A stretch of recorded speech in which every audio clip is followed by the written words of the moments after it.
عائشہ سلیم صاحبہ، آپ نے جو یہ پوچھا ہے کہ کسی عورت کو اگر بچہ ہو جائے تو بچہ ہونے کے بعد اس عورت کے لیے نماز کب تک پڑھنا معاف ہے، آپ نے تو اس میں 40 دن کا اضافہ کیا ہے کہ ہم نے یہ سنا ہے کہ 40 دن تک نماز نہیں پڑھنی چاہیے۔ تو عائشہ سلیم صاحبہ، آپ نے اور بہت ہی زیادہ ہماری بہنوں کے اندر یہ غلط فہمی موجود ہے کہ وہ یہ سمجھتی ہیں کہ اگر جس عورت کا بچہ پیدا ہو جائے تو پکا ٹھکا اس کے لیے 40 دن تک نماز پڑھنا معاف ہو گئی ہے۔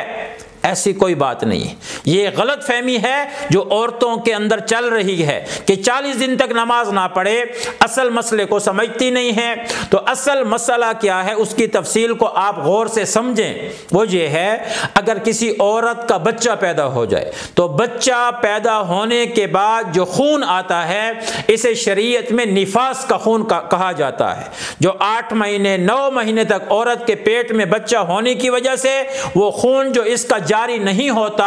اور رکا رہتا ہے، بچہ پیدا ہونے کے بعد وہ خون بھی چالو ہو جاتا ہے اور آنا شروع ہو جاتا ہے۔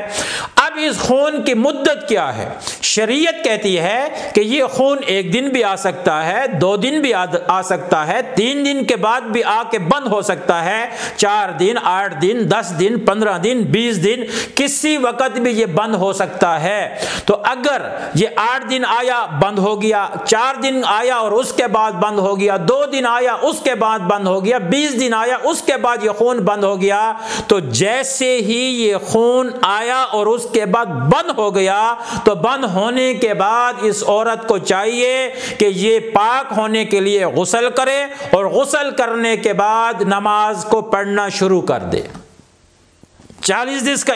دن کا انتظار نہیں ہے۔ خون اگر 10 دن کے بعد بند ہوتا ہے بچے کے پیدائش کے بعد تو 10 دن کے بعد یہ اپنی نماز شروع کر دے، 15 دن کے بعد بند ہوتا ہے تو 15 دن کے بعد نماز شروع کر دے، اور اگر 5 دن کے بعد بند ہوتا ہے تو 5 دن کے بعد شروع کر دے۔ وہ جو 40 دن کی بات ہے وہ یہ نہیں ہے جو آپ نے سمجھا ہے، وہ یہ ہے کہ ایک عورت کو بچہ پیدا ہونے کے بعد خون کب تک آ سکتا ہے، تو اس کی زیادہ سے زیادہ مدت کیا ہے؟ تو شریعت کہتی ہے کہ نفاس کے خون کی زیادہ سے زیادہ مدت 40 دن تک ہے۔ 40 دن اگر مسلسل کسی عورت کو خون آتا رہا اور رکا نہیں ہے، آتا رہا، اب 40 دن پورے ہونے کے بعد اگر 41ویں دن بھی وہ خون جاری رہا تو پھر اس عورت کا 41ویں دن جو خون ہوگا وہ نفاس کا نہیں بلکہ وہ استحاضہ کا ہوگا۔ اس عورت کو 40 دن کے بعد جو خون آ رہا ہے وہ اس کی کسی اور بیماری کی وجہ سے ہوگا، اس کو نماز پڑھنی پڑے گی۔ تو وہ آخری مدت، آخری لمٹ 40 دن تک ہے۔ یہ تو نہیں ہے کہ اگر 10 دن میں آپ کا خون بند ہو گیا تو آپ آگے 30 دن نماز نہ پڑھیں۔ اگر کسی عورت کا نفاس 15 دن کے بعد بند ہو گیا تو اس کے لیے یہ مناسب نہیں ہے کہ وہ 25 دن آگے بھی نماز نہ پڑھے۔ تو اس مسئلے کو غور سے سمجھیں۔